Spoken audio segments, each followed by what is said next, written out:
മന്ത്രി KB. Ganesh Kumar bus തടഞ്ഞ് ജീവനക്കാരെ ശാസിച്ച സംഭവത്തിലെ ഡ്രൈവറുടെ ഹർജിയിൽ ഹൈക്കോടതി ഇടപെടൽ. ഡ്രൈവർ ജെയ്മോൻ ജോസഫിന്റെ സ്ഥലമാറ്റത്തിൽ കെ.എസ്.ആർ.ടി.സിയുടെ ഹൈക്കോടതി വിശദീകരണം തേടി ഇന്നു തന്നെ എതിർ സത്യവാങ്മൂലം നൽകുമെന്ന് കെ.എസ്.ആർ.ടി.സി അറിയിച്ചു. ബിനിൽ വിവരങ്ങളുമായി ചേരുകയാണ്. ബിനിൽ, കോടതിക്ക് മുൻപാകെ സമർപ്പിച്ച ഹർജിയിൽ എന്താണ് ഈ കെ.എസ്.ആർ.ടി.സി ഡ്രൈവർ ചൂണ്ടിക്കാണിക്കുന്നത്? എന്താണ് കോടതി നടപടി?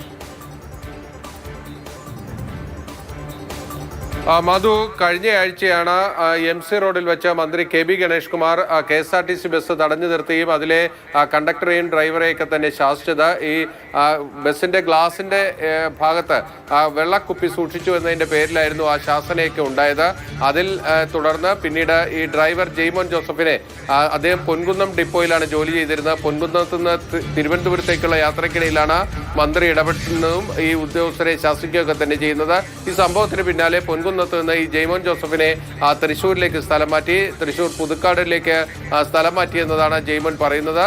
പുതുക്കാട് നിന്ന് ലേക്ക് ജോയിൻ ചെയ്യുന്നതിന് മുമ്പ് ഈ ജെയ്മോൻ ഹൈക്കോടതിയിൽ എത്തുകയായിരുന്നു. ഈ സ്ഥലം മാറ്റം ചോദ്യം ചെയ്യുകയായിരുന്നു. അതിൽ പ്രധാനമായി ഈ ഹർജിയിൽ ചൂണ്ടിക്കാണിച്ചിരിക്കുന്നത് താൻ ഇത്രയും ദൂരെ ഉള്ളൊരു ട്രിപ്പിലേക്കാണ് പോകുന്നത്. അതായത് പൊൻകുന്നത്ത് നിന്ന് തിരുവനന്തപുരത്തേക്ക് ഏതാണ്ട് 210 കിലോമീറ്ററോളം സഞ്ചരിക്കണം. അതിനിടയിൽ വെള്ളം കുടിക്കുന്നതിന് വേണ്ടിയാണ് ഈ കുപ്പി സൂക്ഷിച്ചിരുന്നത്. അതിനിടയിലാണ് മന്ത്രി വന്ന് ഇത്തരത്തിൽ ഇടപെട്ട് അനാവശ്യമായി അതിൽ ഇത്തരം ഒരു പ്രശ്നമുണ്ടാക്കിയത് എന്നതാണ് ജെയ്മോൻ ജോസഫിന്റെ വാദം.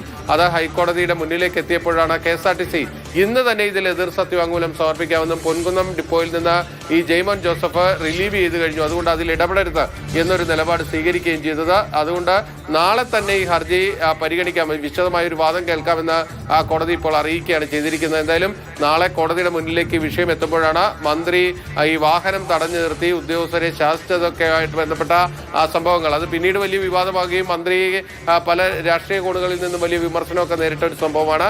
അക്കാര്യത്തിൽ ഹൈക്കോടതിയുടെ ഒരു നിലപാട് നാളെ അറിയാനും കഴിയും.